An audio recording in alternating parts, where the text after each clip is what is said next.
오늘은 우리 구약 성경의 34번째 성경이자 12권의 소선지서 중에서는 7번째 소선지서인 나훔서에 대해서 우리가 개괄적으로 함께 살펴보고자 합니다. 우리 읽었지만 우리 나훔 1장 1절을 다시 보면 니느웨에 대한 경고, 곧 엘고스 사람 나훔의 묵시의 글이라 라고 말하고 있듯이 나훔서는 니느웨, 그러니까 아수르에 대한 하나님의 경고의 묵시인 것을 우리가 알 수 있습니다. 여러분, 니느웨에 관한 하나님의 경고의 묵시를 전했던 선지자가 나훔 외에 또 한 사람이 있었던 것이 기억이 납니까? 누구였죠? 요나 선지자였습니다. 우리 요나 1장 1절 2절도 보면 여호와의 말씀이 아미떼의 아들 요나에게 임하니라. 이르시되 너는 일어나 저 큰 성읍 니느웨로 가서 그것을 향하여 외치라. 그 악독이 내 앞에 상달되었음이니라 라고 말합니다. 그러니까 여러분, 시기적으로 보면 요나서가 먼저이고 나훔이 나중입니다. 요나 선지자는 주전 8세기경에 하나님의 부름을 받아 니느웨에 가서 하나님의 묵시를 전했다면 나훔 선지자는 그로부터 한 100년 정도 뒤에, 학자들마다 좀 견해 차이가 있지만 100년에서 한 150년 사이, 그 정도 뒤쪽에 이제 나훔 선지자가 하나님의 부름을 또 받아서 동일한 나라인 니느웨, 아수르로 가서 하나님의 묵시를 전했다라고 볼 수 있습니다. 그러니까 요나서와 나훔서는 니느웨, 아수르에 관해서 하나님의 묵시를 전했다는 점에서는 똑같지만, 그런데 그 메시지의 내용은 굉장한 차이가 있습니다. 어떤 차이가 있느냐? 여러분, 요나서에는 회개하라라는 말이 나와요. 근데 여러분, 나훔서에는 그 말이 나올까요? 안 나올까요? 안 나옵니다. 나훔서에는 회개하라라는 말은 한 번도 안 나옵니다. 나훔서에는 오직 심판만 있을 뿐이다 라는 일방적인 심판 선언만 나온다라는 점에서 메시지의 성격이 다릅니다. 여러분, 우리가 요나서를 보았지만 요나 선지자가 전했던 메시지의 핵심은 뭐냐면 하나님의 심판이 임박했으니 회개하라, 돌이켜라. 그러면 하나님이 너희의 죄를 용서하시고 구원하여 주신다 였습니다. 그래서 요나 선지자의 말을 들었던 니느웨 사람들이 그때 어떻게 했죠? 회개했습니다. 요나 선지자는 우리가 알지만 대충 전했거든요. 그냥 대충 하기 싫어서 대충 전했는데도 니느웨 사람들은 그 말을 듣고 회개하고 하나님 앞에 돌아왔던 것을 봅니다. 근데 그로부터 이제 100년 정도가 지났습니다.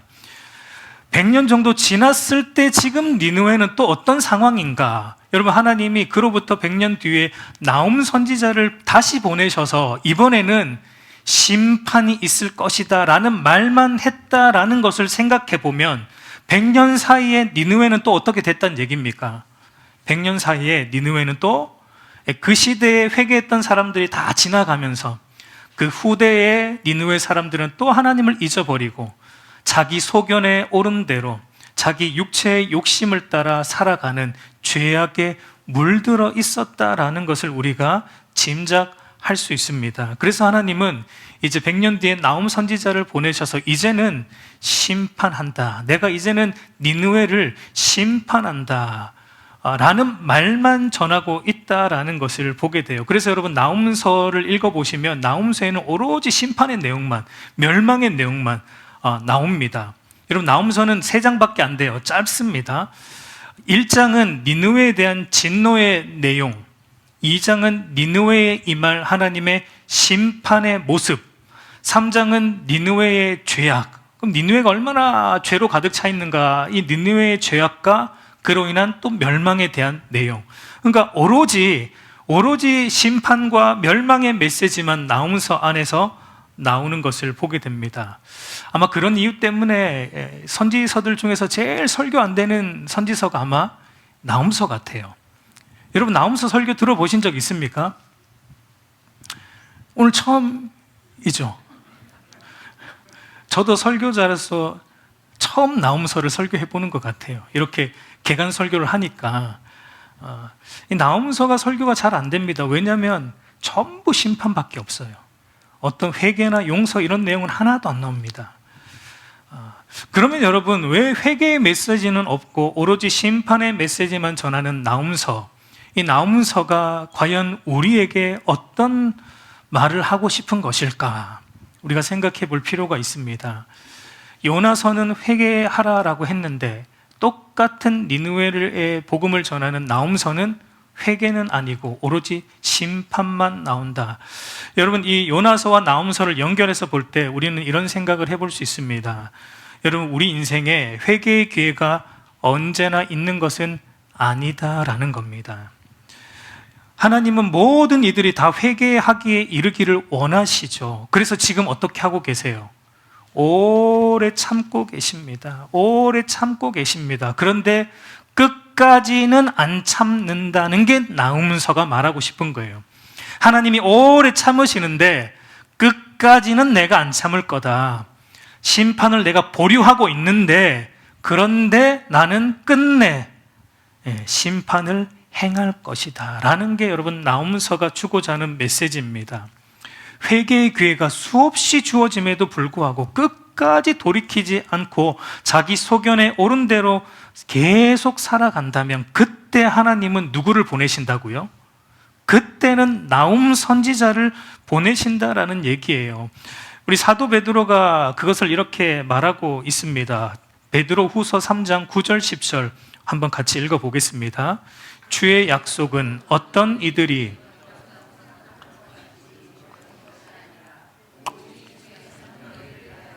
오래 참으사 아무도 멸망하지 아니하고 다 회개하기에 이르기를 원하시느니라. 그러나 주의 날이 도둑같이 오리니 그날에는 하늘이 큰 소리로 떠나가고 물질이 뜨거운 불에 풀어지고 땅과 그 중에 있는 모든 일이 드러나리로다. 여러분, 여기 보면 베드로후서 3장 9절 말씀은 요나서와 같아요. 베드로후서 3장 9절은 요나서와 같아요. 회개하라. 하나님이 참고 있으니까 회개하라. 그러면 하나님이 용서하시고 구원하신다. 회개하라. 근데 베드로서 3장 10절은 나훔서입니다. 그러나 끝까지 돌이키지 않으면 너희에게 그날, 심판의 날이 도둑같이 임할 것이다. 그때 모든 일이 다 드러날 것이다. 너희의 죄악이 다 드러날 것이고 하나님의 심판이 도둑같이 너희 인생 가운데 나훔 선지자가 찾아올 것이다 라고 말하고 있는 것과 같습니다. 여러분, 하나님은 오늘날도 마찬가지입니다. 여전히 하나님은 참고 계세요. 하나님이 여전히 오래 참으시면서 지금도 계속 어느 선지자를 지금 보내고 계십니까? 하나님이 지금도 어느 선지자를 보내고 계세요? 요나 선지자를 지금도 보내고 계십니다. 하나님은 또 다른 요나 선지자를 지금도 계속 보내고 계십니다. 그런데 때가 되면 이제 누구를 보내십니까? 나훔 선지자를 보내신다라는 거예요. 여러분, 인류의 마지막 나훔 선지자로 이 땅에 오실 분이 누구입니까? 예수님이에요. 그러니까 여러분, 주님 다시 오시는 그때에는 더 이상 회개의 기회는 없다라는 겁니다. 그때 여러분, 주님 다시 재림하실 때는 회개하라, 천국이 가까웠다, 이 메시지는 안 들립니다. 그때는 오로지 심판하신다, 심판하신다, 너희가 각 사람이 행한 대로 심판하신다라는 말만 들린다라는 것을 우리는 알아야 됩니다. 여러분, 오늘날 많은 이들이 이렇게 말합니다. 지금 말고 나중에 교회 나갈게요. 지금 말고 나중에 회개하여 열심히 믿을게요. 지금 이러한 이유 때문에, 저러한 이유 때문에 내가 교회를 못 나가고 또 신앙생활 열심히 하지 못합니다. 그런데 제가 아직 아예 교회를 떠난 것은 아닙니다. 아예 믿음을 버린 것은 아닙니다. 저도 예전에는 열심히 믿을 때가 있었습니다. 단지 지금은 제가 여건이 안 돼서 못 나가고 열심히 못합니다. 여러분, 신앙은 지금이 중요한 겁니다. 나중에 여건 되면 열심히 할게요는 중요하지 않습니다. 그리고 여러분, 그렇게 말한 사람들 중에 보셨어요? 네. 그렇게 말한 사람들 중에 보셨어요? 나중에 정말 열심히 하는 사람이 있는지? 있으면 알려주십시오. 저는 못 봤습니다. 없습니다. 그렇게 말한 사람들 중에도. 지금 안 하는 사람은 나중에도 안 합니다. 그리고 왜 지금이 중요하냐, 나중이 안 중요하냐? 왜냐하면 저와 여러분에게 그 나중이 있을 수 없을지는 우리는 모르기 때문이에요.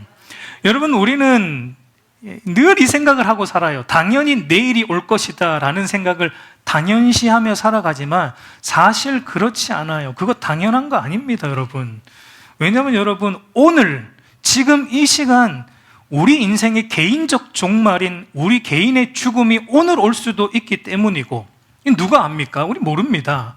그리고 우주적 종말인 주님의 재림이 오늘 이 밤에 지금 이 순간 임할 수도 있기 때문입니다. 여러분, 그거 아무도 몰라요. 오직 하나님만 아시죠? 여러분, 이것을 믿습니까? 정말? 이것을 정말 믿습니까? 이걸 정말 믿는데 왜 우리는 내일이 올 것처럼 살아가고 있죠?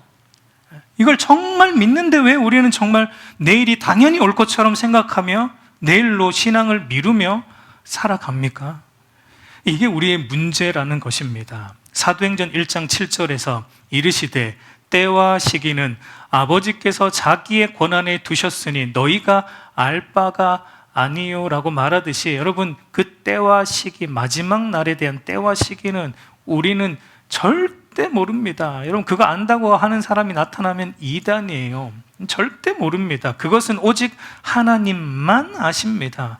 그러므로 여러분, 나의 때, 나의 시기가 오늘은 아닐 것이다, 나의 내일이 당연히 올 것이다 라는 생각으로 살아가는 것만큼 미련하고 어리석은 것은 없다라고 성경이 말하고 있는 겁니다. 전도서 7장 4절 같이 읽어보겠습니다. 지혜자의 마음은, 여러분, 전도자가 뭐라고 말하죠? 지혜로운 사람은 늘 뭘 생각하고 삽니까? 초상집. 그러니까 이거는 죽음을 생각하고 산다는 얘기예요. 지혜로운 사람은 자기의 죽음, 오늘이 나의 초상 날일 수도 있다라는 이 생각으로, 그러니까 오늘이 종말일 수도 있다라는 이 생각으로 살아가는 사람이 지혜로운 사람, 하나님을 생각하는 사람. 그러나 미련한 사람은 어떻습니까? 어디에 마음이 있습니까? 혼인집에 내일도 깨가 쏟는 아름다운 날이 있을 것이다 라는 생각, 내일도 당연히 나의 날이, 아름다운 나의 날이 있을 것이다 라고 생각하는 사람이 성경이 미련한 사람이다 라고 말합니다. 여러분, 우리는 이 생각을 하고 살아야 돼요. 오늘이 나의 초상 날일 수 있다라는 생각을 해야 됩니다. 그런 생각을 하는 자만이 이렇게 살 수 있습니다. 고린도후서 4장 18절을 보면 우리가 주목하는 것은 보이는 것이 아니요 보이지 않는 것이니 보이는 것은 잠깐이요 보이지 않는 것은 영원함이라. 여러분, 우리 눈에 보이는 이 땅의 삶은 잠깐이에요. 근데 우리는 이 땅의 삶이 마치 영원할 것처럼 여기며 당연히 내 날이 올 것처럼, 내일이 올 것처럼 생각하며 이 땅의 것들에 목매어 살아가는데, 여러분, 이게 미련한 삶이다라고 성경은 말하는 거예요. 지혜로운 자의 삶은 눈에 보이는 이 땅이 아니라 눈에 보이지 않는 영원한 하나님 나라, 그 영원한 하나님 나라를 바라봅니다. 그 사람은 그 초상집에 마음을 두는 사람이에요. 오늘 나의 종말이 올 수 있다는 걸 진정으로 믿는 사람만이 영원을 볼 수 있는 사람이다라고 말하고 있는 겁니다. 그러니까 여러분, 요나서와 나홈서가 우리에게 이것을 말하고 있어요. 회개할 수 있는 기회가 있는 오늘 회개하여 돌이켜 하나님을 제대로 믿으라는 거예요. 지금이라는 거예요. 내일 할게요, 다음에 할게요는 우리 인생에 없을 수 있다라는 것을 나홈서가 우리에게 말하고 있습니다. 그러니까 여러분, 이것도 안 중요합니다. 저 예전에 열심히 잘했어요, 예전에 신앙생활 열심히 했었다라는 것도 여러분 우리에게 중요하지 않습니다. 여러분, 니느웨 사람들도 100년 전에 열심히 했어요. 요나 선지자의 말을 듣고 그 사람들도 정말 회개했고 예수를 믿었고 하나님을 믿음으로 그 사람들도 하나님을 제대로 열심히 믿었습니다. 100년 전에는. 근데 지금은요, 지금은 그렇지 않다라는 거예요. 그러니까 지금 심판이 임한다라고 하나님이 나홈 선지자를 보내고 있다라는 것을 말하고 있습니다. 여러분, 저와 여러분에게 중요한 것은 오늘이에요. 지금입니다. 그러니까 지금 오늘 이 시간 내가 하나님을 어떻게 예배하고 있는가, 오늘 지금 이 시간 내가 하나님을 어떻게 섬기고 있는가, 우리는 그것을 생각해야 돼요. 예. 내년에 내 신앙이 어떨까? 그 내년 안 올 수도 있다니까요. 오늘 이 시간 나의 믿음과 나의 신앙을 돌아보며 살아가는 것이 그게 지혜롭고 오늘 나움서가 우리에게 전하고자 하는 아주 중요한 메시지라는 것입니다. 그러니까 여러분, 하나님의 말씀을 귀 기울여 들으시기 바랍니다. 고린도후서 6장 2절 같이 읽습니다. 이르시되 내가 은혜 베풀 때에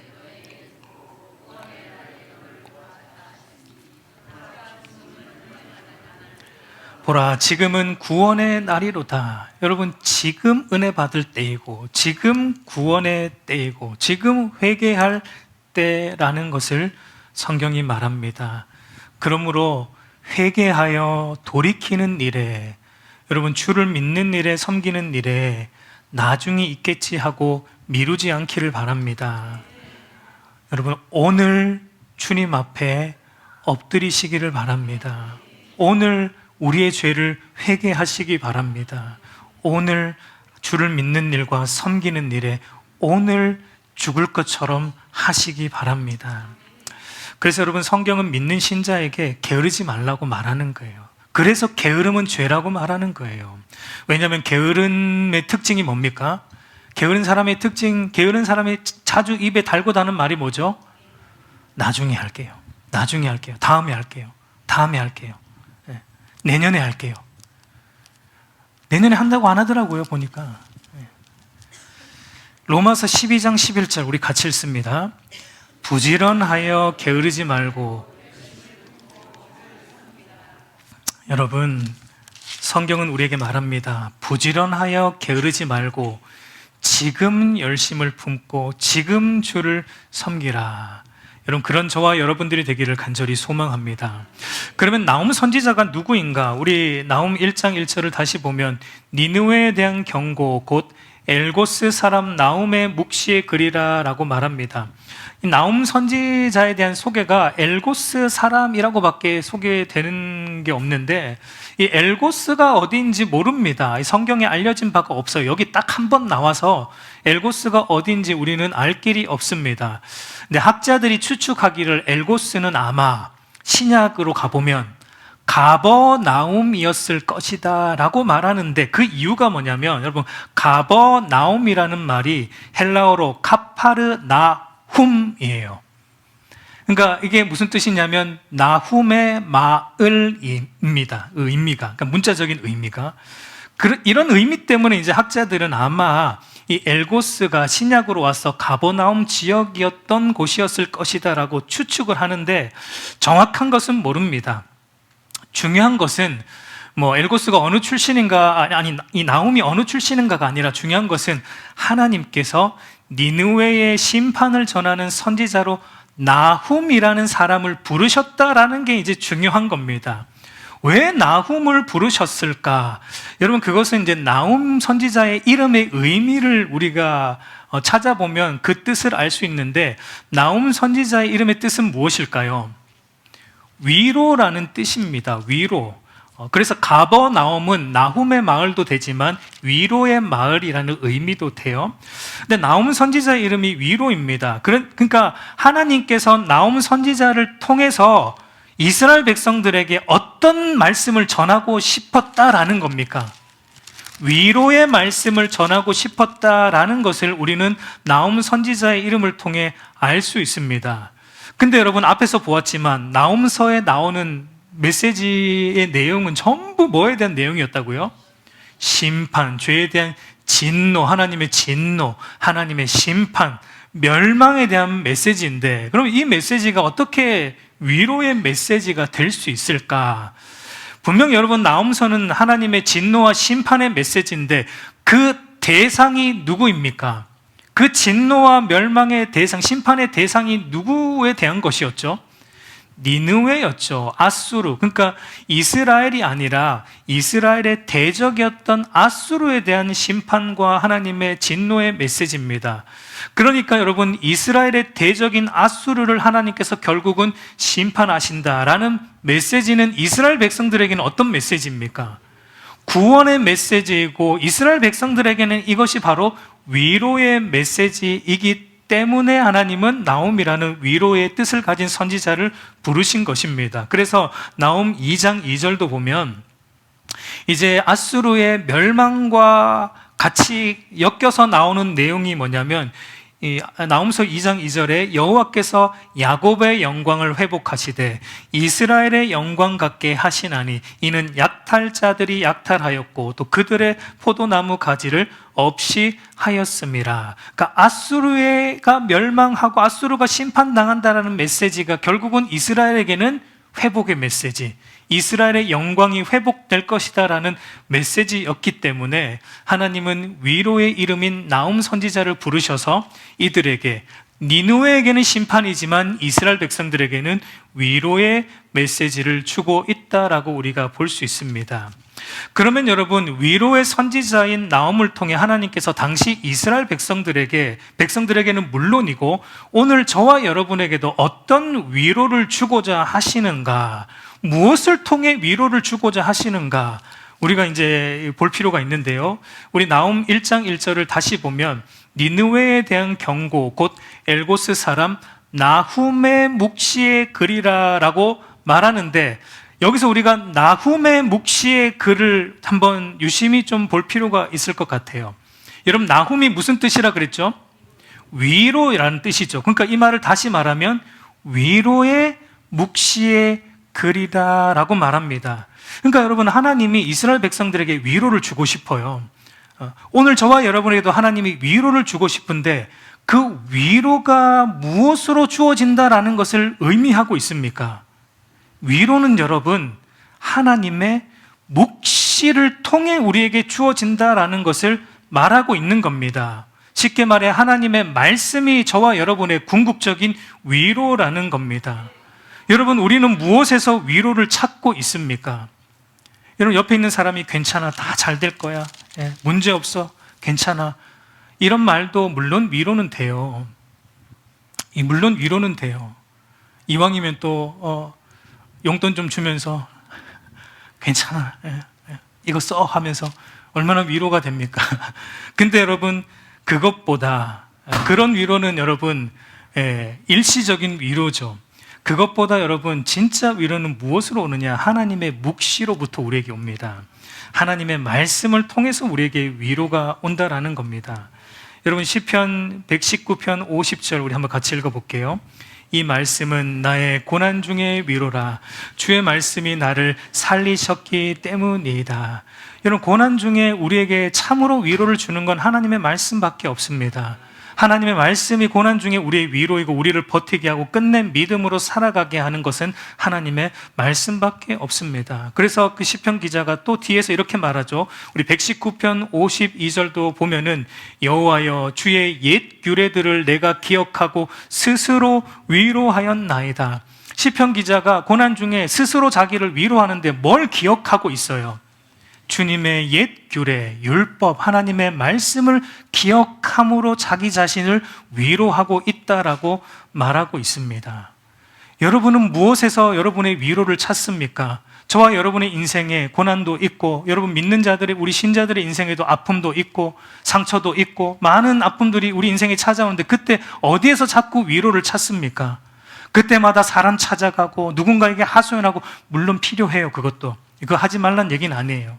근데 우리에게 진짜 위로를 주는 것은 여러분 하나님의 말씀이에요. 그때 여러분 말씀 앞에 얼마나 우리가 무릎을 꿇는지 한번 돌아보세요. 그런 인생의 굴곡 속에서 우리는 하나님 말씀 앞에 얼마나 엎드리고 하나님 말씀을 얼마나 찾고 있는가. 사람은 찾고 돈은 찾고 이 땅의 것들은 수없이 찾는데 우리는 과연 하나님 말씀 앞에 얼마나 엎드리는가, 그 하나님 말씀을 얼마나 붙잡고 살아가는가. 여러분, 우리가 머리로 모릅니까? 우리는 다 알아요. 하나님 말씀이 우리 위로라는 거. 그런데 그렇게 하냔 말이죠. 우리가 그렇게 하냔 말이죠. 하나님은 그렇게 하기를 원하시는 거예요. 그게 너희의 진짜 위로라는 거예요. 왜 우리가 위로를, 온전한 위로를 못 누립니까? 하나님 말씀 앞에 안 엎드리니까, 하나님 말씀을 붙잡지 않으니까, 자꾸 사람에게서만 위로를 받으려고 하니까 우리가 그 위로가 잠깐 오다가 사라지는 거예요. 그러나 여러분, 하나님 말씀, 하나님의 묵시, 하나님 말씀 앞으로 자꾸 나아가세요. 자꾸 엎드리시고 자꾸 말씀 읽고 묵상하세요. 그럴 때 여러분 우리의 심령 속에 흔들리지 않는 위로가 찾아오는 겁니다. 여러분 예전에 이사야서를 보았지만 이사야서는 전반부 39장이 심판이고 후반부 27장이 구원에 관한, 회복에 관한 메시지였잖아요. 근데 그 후반부의 시작인 40장을 보면은 그 시작이 바로 이스라엘 백성을 위로하라라는 말로 시작을 합니다. 우리 40장, 이사야 40장 1절 우리 한번 같이 읽어볼게요. 너희는 하나님이 이르시되, 그리고 나서 이사야 선지자가 계속 무슨 말을 하냐면 이사야 40장 8절을 또 한번 같이 읽겠습니다.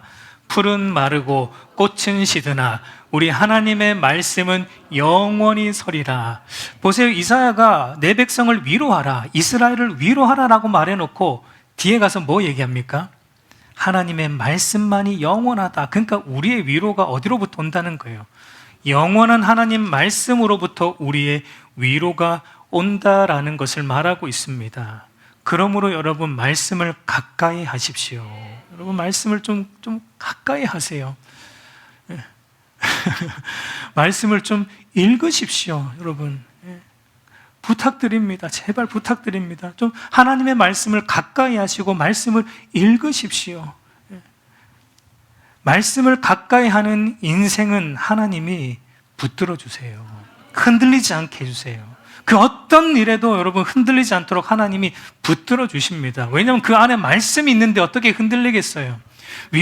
흔들릴 때 그 말씀이 그 흔들림을 붙잡아 주는데, 말씀을 가까이 하시는 저와 여러분이 되기를 간절히 소망합니다. 그러면 여러분 하나님의 묵시, 이 하나님의 말씀을 가까이 함이 우리에게 위로가 되는데, 그러면 하나님의 묵시, 이 말씀이 우리에게 도대체 구체적으로 어떤 말을 하고 있는가, 어떤 내용이 우리를 진짜 위로해 주는가, 그걸 계속 보면은 나움 선지자가 말하는 하나님의 묵시는 결국은 여러분 두 가지인데, 결국 그 내용은 하나님이 어떤 분이신가입니다. 그러니까 참된 위로가 하나님을 아는 것으로부터 오는데, 나움 선지자가 말하는 하나님의 묵시, 하나님은 두 가지 면에서 말하는데, 한편으로는 자기를 거스르는 자, 하나님을 대적하는 자들에게는 하나님이 진노하시고 보복하신다라는 것이고, 다른 한편으로는 하나님은 자기에게 피하는 자에게는 선을 베풀어 주시고 산성이 되어 주신다라는 이 하나님을 붙잡는 것으로부터 우리에게 위로가 온다라고 나움 선지자가 말합니다. 첫 번째는 여러분, 하나님은 자기를 대적하는 자에게, 자기 백성을, 주의 몸된 교회를 대적하는 자에게는 진노하시고 보복하시는 하나님이심을 말합니다. 우리 나움 1장 2절 3절 같이 읽겠습니다. 여호와는 질투하시며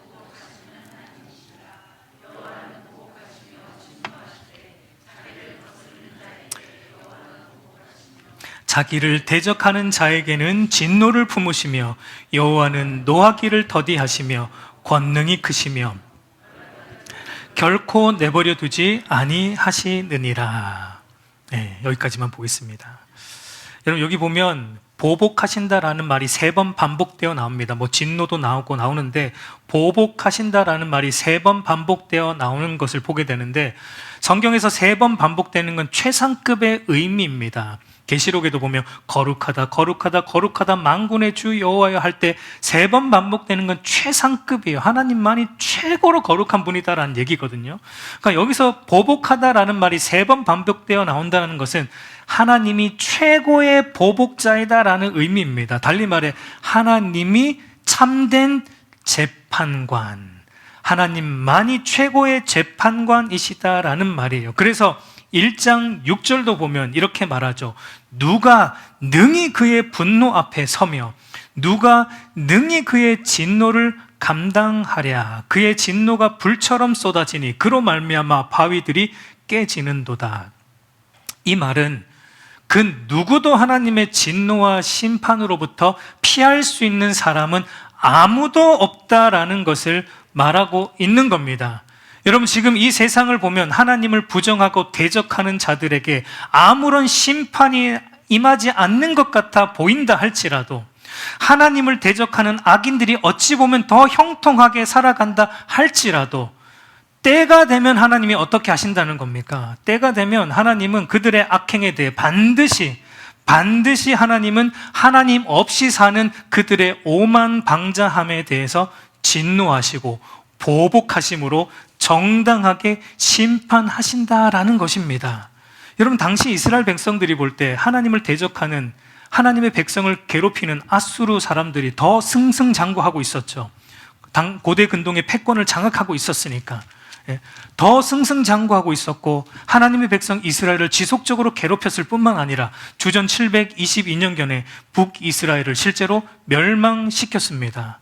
그러나 그 모든 것이 가능했던 것은 사실상 주권자 하나님께서 아수르 제국에게 고대 근동의 패권을 넘겨주셨기 때문에 가능했고, 자기 백성 이스라엘 백성들의 죄악을 다루시기 위해 하나님이 잠깐 아수르에게 그 패권을 허락하셨기 때문에 이스라엘을 치는 것이 가능했었습니다. 물론 아수르 제국은 그 힘이 하나님으로부터 온 것임을 알지 못하고 자기 스스로 얻은 것인 양 교만하여서 그 힘과 권세를 남용하였기 때문에 곧 하나님의 심판을 받는 것이지만, 그 모든 것은 사실상 하나님이 주셨어요.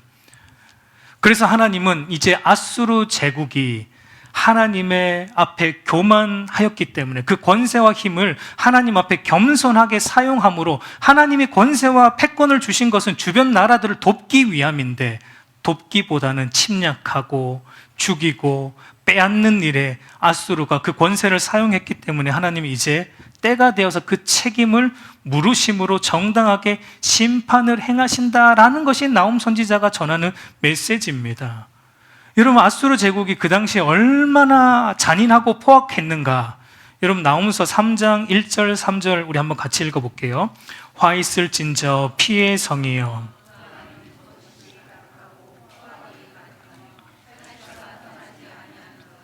획획 하는 채찍 소리, 윙윙하는 병거 바퀴 소리, 뛰는 말, 달리는 병거, 충돌하는 기병, 번쩍이는 칼, 번개 같은 창, 죽임당한 자의 때 죽음의 큰 무더기, 무수한 시체여 사람이 그 시체에 걸려 넘어지니.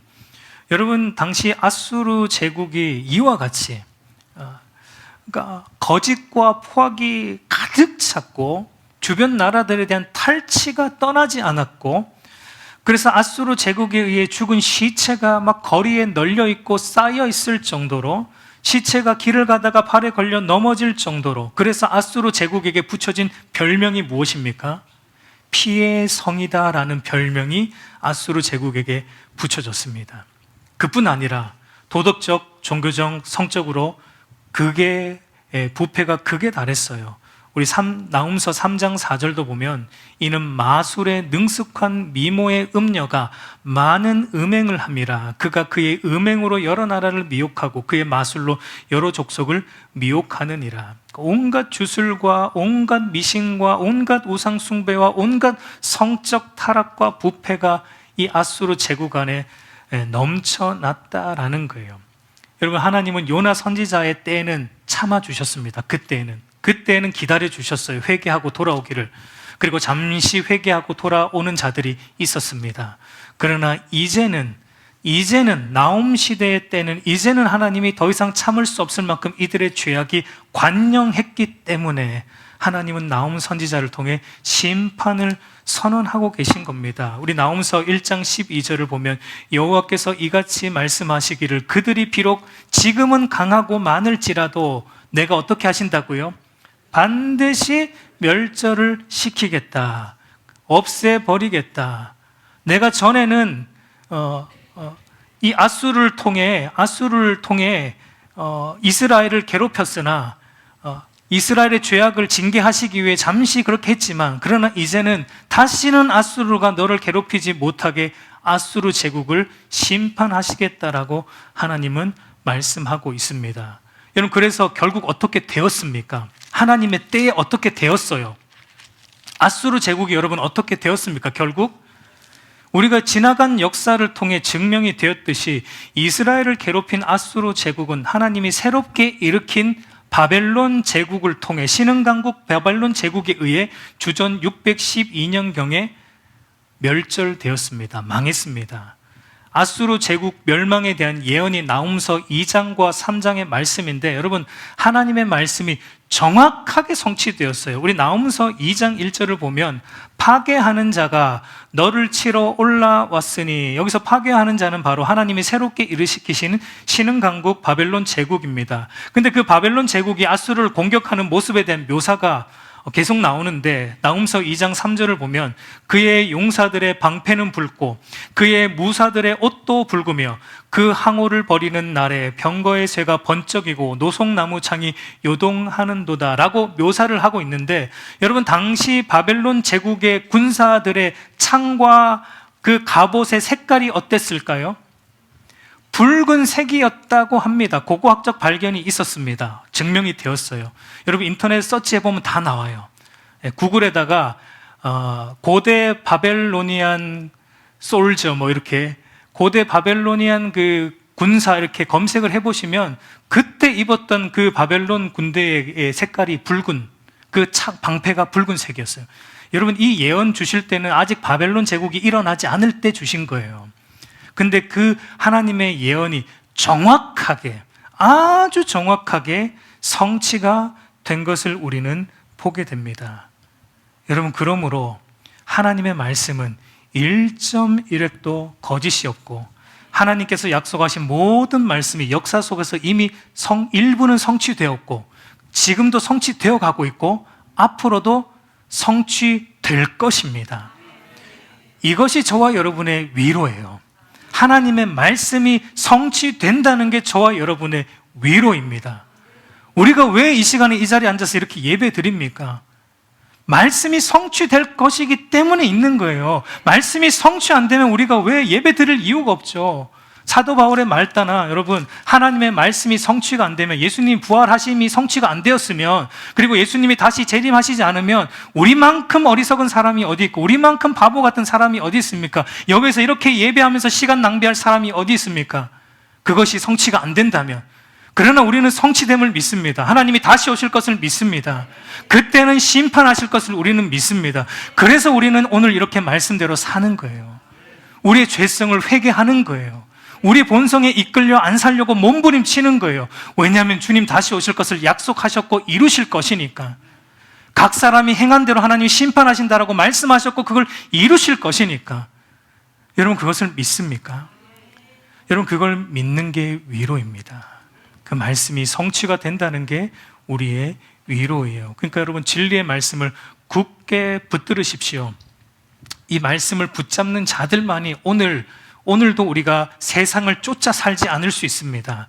이 말씀이 성취됨을 믿는 자만이 세상을 따라가지 않을 수 있고, 세상에서 구별되어서 말씀대로 불이익이 올지라도, 손해가 올지라도, 조롱당할지라도, 무시당할지라도 말씀대로 끝까지 사는 거예요. 세상 사람들 다 그렇게 산다 해도 다니엘처럼 뜻을 정할 수 있는 사람은 말씀이 성취될 것을 믿는 사람만 가능한 거예요. 그거를 그냥 머리로만 아는 사람은 여러분 또 세상에 적당히 타협하며 살아가는 거예요. 여러분, 하나님의 말씀이 성취됨을 믿으십시오. 그때 하나님은 심판하십니다. 말씀이 아닌 모든 것은 다 심판하십니다. 두 번째로, 여러분, 하나님은 자기에게 피하는 자들에게는 선을 베풀어 주시고 산성이 되어 주시는 구원의 하나님을 바라봄으로 위로를 얻으라고 말합니다. 나훔서 1장 7절 같이 읽어보겠습니다. 여호와는 선하시며 환난 날의 산성이시라. 그는 자기에게 피하는 자들을 아시느니라. 여러분, 하나님은 아십니다. 누구를 아십니까? 자기에게 피하는 자들을 아십니다. 여러분, 하나님 우리의 중심을 보세요. 우리의 겉을 보지 않습니다. 우리가 이렇게 양복되어 있고 이렇게 거룩하게 앉아 있는 것 보고 하나님은 그걸 보시지 않아요. 우리의 중심을 보세요. 내 중심이 하나님을 향하고 있는가? 하나님께 피하고 있는가? 그거 여러분 하나님 아세요. 다른 사람 속일 수는 있어도 하나님은 절대 못 속입니다. 우리가 아무리 교회 나와서 열심히 헌신하고 봉사해도 우리 중심이 하나님을 향해 있지 않으면 그거는 아무런 소용이 없는 거예요. 여러분, 우리의 중심을 아시는 하나님께 피하는 자들이 되십시오. 하나님은 그 자를 아시고 그에게 선을 베풀어 주시고 환난 날에 그의 산성이 되어 주십니다. 내가 이걸 했기 때문에, 예배를 오늘도 드렸기 때문에, 내가 무엇을 헌신했기 때문에 하나님이 내게 선을 베풀어 주시고 산성이 되어 주는 게 아니에요. 우리의 중심이 하나님을 향할 때, 그때 하나님이 우리의 선을 베풀어 주시고 산성이 되어 주시는 것입니다. 그러므로 여러분, 중심으로 하나님을 갈망하고 하나님께 피하는 저와 여러분이 되기를 소망합니다. 우리의 마음을 늘 돌아보세요, 여러분. 우리의 마음 중심을 늘 돌아보시길 바랍니다.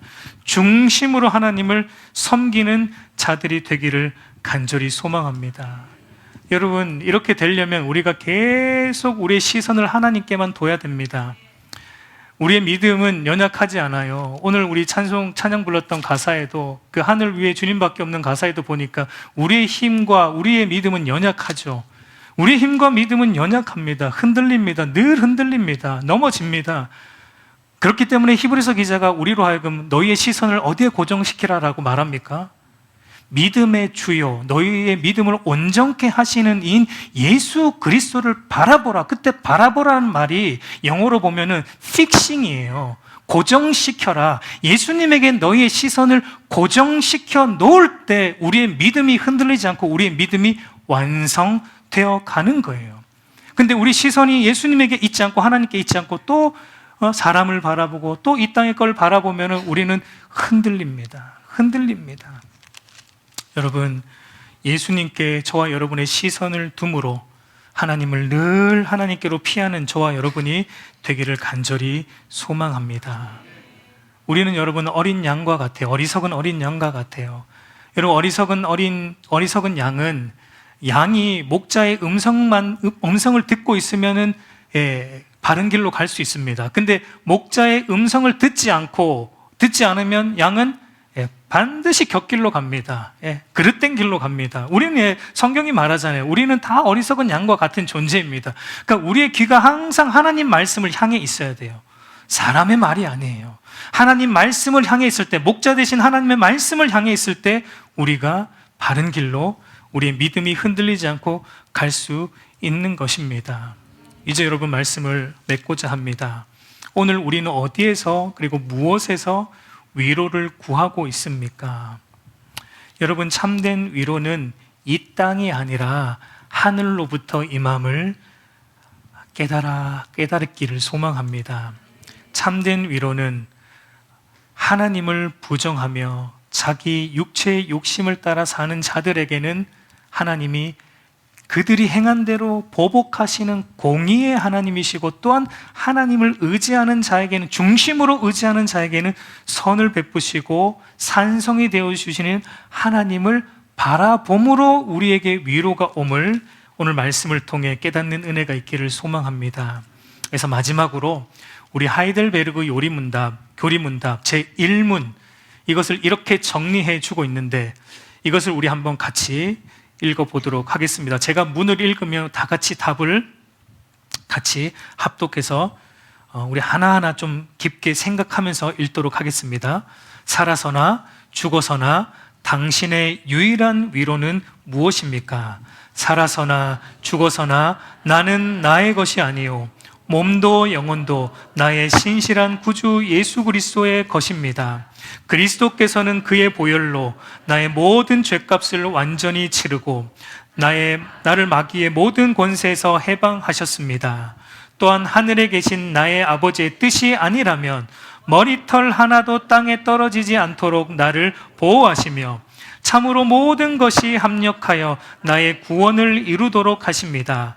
그러함으로 그의 성령으로 그분은 나에게 영생을 확신시켜 주시고 이제부터는 마음을 다하여 즐거이 그리고 신속히 그를 위해 살도록 하십니다. 아멘.